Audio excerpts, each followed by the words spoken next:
দীর্ঘ 17 বছর পর প্রকাশ্যে এসেছেন বাংলাদেশ ইসলামী ছাত্র শিবিরের ঢাকা বিশ্ববিদ্যালয় শাখা সভাপতি। তাকে নিয়ে তার বন্ধুদের স্মৃতিচারণ করতে দেখা গেছে। বিশ্ববিদ্যালয় জীবনের 2টা বছর আমরা একসাথে একই রুমে কাটিয়েছি। আমার দেখা সবচেয়ে ভালো একটি ছেলে, মেধাবী, পড়ুয়া এবং ধর্মভীরু। জামাত শিবির করা কতটা কঠিন শুধু সেটাই বলি।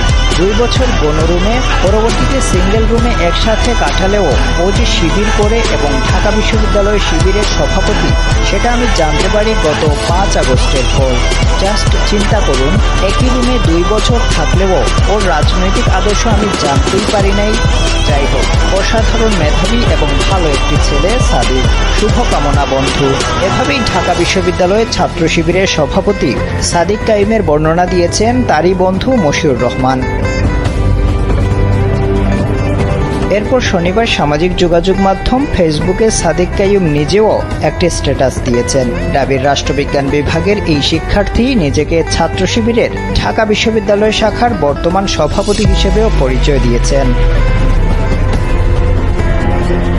সাদিক কাইয়ুম ওই স্ট্যাটাসে বলেন, ফ্যাসিস্ট শোষণ শুধু ছাত্র রাজনীতি নয়, রাজনীতির সংজ্ঞাই পাল্টে দিয়েছে। ফ্যাসিবাদে কোনো রাজনীতি থাকে না। টেন্ডারবাজি, গুম, খুন, ক্রসফায়ার, ফাঁসি, ধর্ষণ, রাহাজানি, দুর্নীতি এসব রাজনীতি না, এগুলো ফ্যাসিবাদ।